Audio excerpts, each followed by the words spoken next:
ibihe byiza none inshuti bakunzi ba HP TV Rwanda ni by'agaciro kwa mukiri kumwe natwe tugarutse tuje kubagezaho amakuru agezweho yaba ari kuvugwa no mu Rwanda ndetse no hanze yarwo. Turaza kubabwira ko mu Rwanda babiri batawe muri yombi bakekwaho gutera amazirantoki kwa Mudugudu Kayonza. Abantu 30 bibaga amabuye y'agaciro bafashwe hifashishijwe drone. Hanze y'u Rwanda turaza kubabwira ko urukiko rwahagaritse umugambi wa Amerika wo gushyira muri Kenya ikigo cyakira abakekwaho kwandura Ebola. Tukiri hano muri Kenya turaza kubabwira ko umunyamerika yavuze ko arambiwe umutsima w'amashu byo muri gereza yo muri iki gihugu afungiyemo. Reka noneho amakuru yacu tuze tuyarambura byo babwira mu buryo burambuye. Reka amakuru yacu tuyatangire mu karere ka Gatsibo tubabwire ko babiri batawe muri yombi bakekwaho gutera amazirantoki kwa Mudugudu.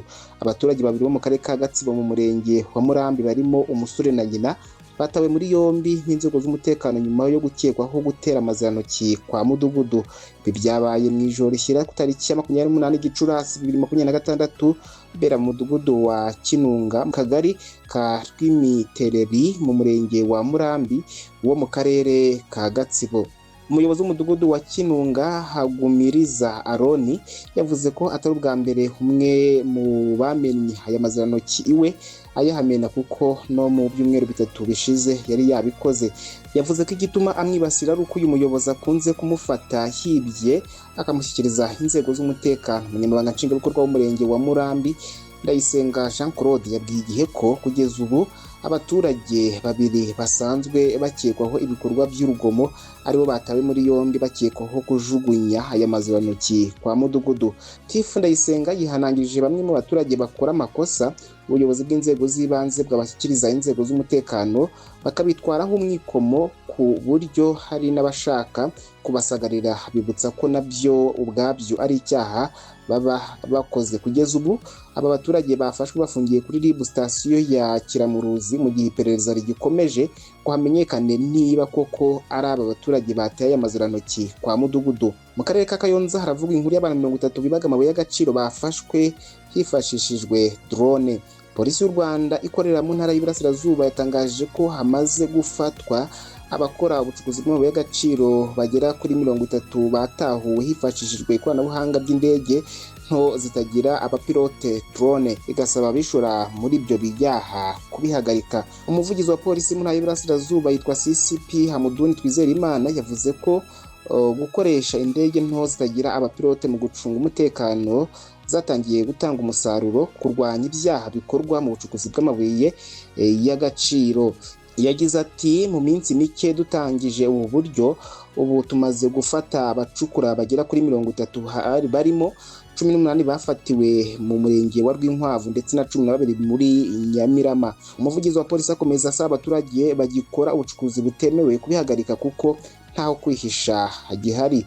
Bamwe mu baturage b'Rwinkwavu baturiye hamwe mu hacukurwa amabuye y'agaciro bavuga ko bishimira ibikorwa by'ubuyobozi mu gukumira abacukuzi batemewe kuko aho ibikorwa binabangamira abahatuye. Dukomereje mu karere ka Nyamagabe ngo yahinduye uruganda rwa kawunga urw'inzoga zitujuje ubuziranenge. Polisi y'u Rwanda ikorera mu ntara y'Amajyepfo mu karere ka Nyamagabe yamenye litiro zisaga 20,020 z'ibinyobwa bitujuje ubuziranenge byafatiwe mu nyubako byavugwaga ko itunganyirizwamo kawunga. Umuvugizi wa polisi mu ntara y'Amajyepfo yitwa CIP Hassan Kamanzi yabwiye Umuseke ko wari warashinze aho hakorerwaga ibyo binyobwa n'uwari umuyobozi waho bari gushakishwa. Ibi binyobwa byamenwe ku wa 4 tariki 28 Gicurasi 2026 kimoteri cy'akarere nyuma yo gufatirwa mu nyubako imwe yo mu kagari ka Nyabivumu mu murenge wa Gasaka ho mu karere ka Nyamagabe. Umuvugizi wa polisi y'igihugu mu ntara y'Amajyepfo CIP Hassan Kamanzi yabwiye Umuseke ko kugira ngo amakuru amenyekane yuko aho hantu hadakorerwa kawunga nk'uko byavugwaga ahubwo hakorerwa ibinyobwa bitujuje ubuziranenge byaturutse ku makuru yatanzwe n'abaturage. CIP Hassan Kamanzi yavuze ko mu iperereza ry'ibanze hafashwe abantu babiri ariko ko washinze urwo ruganda n'uwari umuyobozi warwo bakiri gushakishwa ngo bafungwe. Yasabye abaturage kwirinda kwenga ibinyobwa batamenyesheje inzego z'ibanze ku waba ashaka kwenga ibyo kwinywera cyangwa gusura umuntu, mu gihe ushaka gucuruza we abihererwa uburenganzira n'ikigo cy'igihugu gishinzwe ubuziranenge bw'ibiribwa n'imiti Rwanda FDA. Ikwirakwizwa ry'intwaro rikomeje kuba ikibazo ku mutekano w'akarere. N'indi nkuru dukomerejeho, Minisitiri w'umutekano w'imbere mu gihugu Dr Vincent Biruta akaba n'umuyobozi w'inama y'abaminisitiri y'ikigo gishinzwe kurwanya ikwirakwizwa ry'intwaro nto n'izoroheje mu karere ka Afurika y'Iburasirazuba n'akarere k'ibiyaga bigari Regional Center on Small Arms yayoboye umuhango wo gufungura inama ya 17 y'akanama ngishwanama TAC yabereye i Kigali mu Rwanda. Iyi nama yahuje abayobozi bakuru ba polisi, abanyamabanga bahoraho ndetse n'abahagarariye ibihugu bashinzwe ibijyanye n'intwaro nto n'izoroheje mu bihugu binyamuryango bya RECSA. Mu ijambo rye Dr Biruta yashimangiye ko hakenewe kongerwa imbaraga mu bufatanye bw'akarere hagamijwe guhangana n'ikibazo gikomeye cy'ikwirakwizwa ry'intwaro nto binyuranyije n'amategeko ndetse n'ibibangamira umutekano bigenda bifata indi ntera mu karere. Yagaragaje kandi uruhare rukomeye rw'uyu muryango mu guteza imbere amahoro n'umutekano, asaba ibihugu binyamuryango kurushaho gushyigikira ibikorwa bya politiki, ubufatanye mu bya tekinike ndetse n'ingengo y'imari kugira ngo hakomeze gushyirwa mu bikorwa ingamba zihuriweho zikubiye mu masezerano ya Nairobi. Hanze y'u Rwanda, reka tuyanzikire kuri iyi nkuru ivuga yuko Amerika yabujije abaturage bayo kujya muri Uganda kubera Ebola. Minisiteri y'Ububanyi n'Amahanga ya Leta Zunze Ubumwe za Amerika yabujije abaturage b'iki gihugu kugirira ingendo muri Uganda kubera ko ibyago byo kwandura icyorezo cya Ebola bikomeje kwiyongera. Ni icyemezo Amerika yatangaje ku 28 Gicurasi 2026 nyuma y'umunsi umwe ikigo cya Amerika gishinzwe gukumira ibyorezo gitangaje ko Uganda yashyizwe ku rwego rwa kabiri ku bijyanye n'ibyago byo kuhandurira Ebola. Icyemezo cyafatiwe Uganda cyari kimaze iminsi gifatiwe Repubulika ya Demokarasi ya Kongo na Uganda. Uretse abaturage basanzwe, abayobozi ba Amerika nabo babujijwe kugirira ingendo mu burasirazuba bwa Uganda hafi y'umupaka wa Repubulika Iharanira Demokarasi ya Kongo. Babujijwe kandi gusura ibigo bitanga serivisi z'ubuvuzi muri iki gihugu. Ku ruhande rwa Uganda nayo ikomeje gukaza ingamba zo kwirinda ko Ebola yarushaho gukwirakwira. Ibirori, ibitaramo, imyigaragambyo n'ibindi bikorwa bihuza abantu benshi byarahagaritswe muri Kampala no mu bindi bice bituwe n'abantu benshi. Iki gihugu kandi cyafunze imipaka iyihuza na Repubulika ya Demokarasi ya Kongo. Kuva Ebola yagaragara muri Uganda, abantu 8 bamaze kuyandura mu gihe yahitanye undi umwe. Dukomereze kuri iyi nkuru ivuga yuko urukiko rukuru rwa Nairobi muri Kenya rwahagaritse by'agateganyo umugambi wa Leta Zunze Ubumwe za Amerika wo gushyira muri iki gihugu ikigo kizajya cyakira abakekwaho icyorezo cya Ebola. Kuva umuganga w'umunyamerika Dr Peter Trafford yanduriye Ebola mu ntara ya Ituri muri Repubulika ya Demokarasi ya Kongo, Amerika yafashe icyemezo cyo kujya yohereza i Burayi abanyamerika bakekwaho kwandura iki cyorezo. Mu ntangiriro z'iki cyumweru nibwo byamenyekanye ko Amerika iteganya gushyira muri Kenya ikigo kizajya cyakira abanyamerika bose bakekwaho Ebola baba bavuye muri Repubulika ya Demokarasi ya Kongo, ibindi bihugu by'akarere.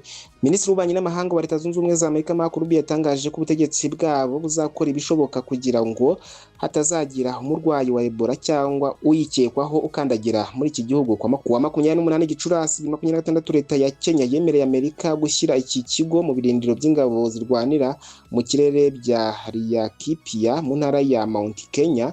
Amerika yari yateganyije ko iki kigo kigomba gutangira gukora kuwa 29 Gicurasi. Inzobere mu rwego rw'ubuvuzi z'abanyamerika zigatangira gufasha abari mu kato. Umuryango Katiba Institute ihoranira yubahirizwa ry'amategeko muri Kenya waraye utanze ikirego mu rukiko rukuru rwa Nairobi kugaragaza gushyira iki kigo muri Laikipia kinyuranyije n'amategeko. umucamanza Patricia Nyawundi yashingiye kuri iki kirego yanzura ko leta ya Kenya itemerewe kwemera ko Amerika ishyira iki kigo muri Laikipia mu gihe hataraba urubanza rwo kumva impamvu zatanzwe na Katiba Institute. Tukira muri Kenya kandi Umunyamerika yavuze ko arambiwe umutsima n'amashu byo muri gereza. Umunyamerika ufungiye muri Kenya yahawe urw'amenyo mu rukiko rwa Nairobi nyuma yo kubwira umucamanza ko arambiwe umutsima n'amashu bityo ko akwiye kugaburirwa amafunguro meza. Uyu munyamerika witwa Hedison Enoch Jidida afungiwe muri Kenya binyuranyije n'amategeko yabanje kubihakana asobanura ko urwego rushinzwe abinjira n'abasohoka rwamwambuye ibyangombwa bye birimo pasiporo. Ubushinjacyaha bwo bwashimangiye ko Enoch yari yarengeje igihe yari yemerewe kuguma muri Kenya basaba ko afungirwa by'agateganyo muri gereza ya Nairobi. Kwa 28 Gicurasi 2026 Enoch yagejejwe mu rukiko rwa Nairobi kugira ngo aburanishwe abanza kwitotombera imirire yo muri gereza kuko ngo barya umutsima n'amashu gusa. Enoch yagize ati ngewe nkwiye guhabwa ifunguro ryiza, umutsima n'amashu nibyo muvuga bikwiye? Oya ngewe siko mbitekereza. Ubwo yaramaze kuvuga aya magambo abari mu rukiko basekejwe n'ubwishongozi bw'uyu munyamerika ushaka kwitabwaho mu buryo butandukanye n'ubw'izindi mfungwa. Uyu munyamerika kandi yavuze ko umutsima n'amashu bimubihira maze asaba urukiko gutegeka inzego zibishinzwe kumuha amafunguro meza ndetse menshi kurushaho. Umucamanza yanze icyo cyifuzo amubwira ko agomba kwemera amafunguro asanze ahabwa abari muri gereza. Reka amakuru yacu agezweho tuyasoreze kuri inkuru ivuga yuko hategerejwe icyemezo cya Trump ku gahenge k'iminsi 60 hagati ya Iran na Amerika. Leta Zunze Ubumwe za Amerika na Iran byemeranyije kongera igihe cy'agahenge k'iminsi 60 mu gihe impande zombi zikiganira ku zindi ngingo zikomeye zizatuma zigirana amasezerano yo guhagarika intambara burundu. Amakuru Reuters yatangaje ivuga ko yahawe n'abantu bizewe avuga ko impande zombi zemeranyije kongera agahenge ku wa 4 tariki 28 Gicurasi 2026. Bivuga ko kandi Iran yemeye ko izarekura amato yose agakomeza gukoresha umuhora wa Hormuz. Bivuze ko muri iki gihe cy'agahenge impande zombi zizahagarika kurasana mu gihe zikiganira ku ngingo zikomeye zirimo n'umugambi Amerika ishinja Iran wo gushaka gutunga intwaro za nucleaire. Uretse guhagarika imirwano, iyi minsi y'agahenge ishobora gukorwamo ibindi bikorwa birimo kuba Iran yategura ibisasu yateze mu muhora wa Hormuz bitarenze iminsi 30. Leta Zunze Ubumwe za Amerika nazo zishobora guhagarika umwanzuro zafashe wo gufunga ibyambu bya Iran ndetse iki gihugu kikemererwa gukomeza gucuruza peteroli yacyo. Nubwo impande zombi zamaze kwemeranya kuri iyi minsi 60 by'agahenge, hategerejwe ijambo rya nyuma rya Perezida Trump kugira ngo gatangazwe. Inshuti bakunzi ba HPTV Rwanda, reka tubashimire ko mukomeje kubana natwe, tubashimire ko mwari kumwe natwe muri aya makuru yaragezweho ngiye wabagezagaho. Nitwa Ruben Masengesho, mukomeze kugira ibihe byiza.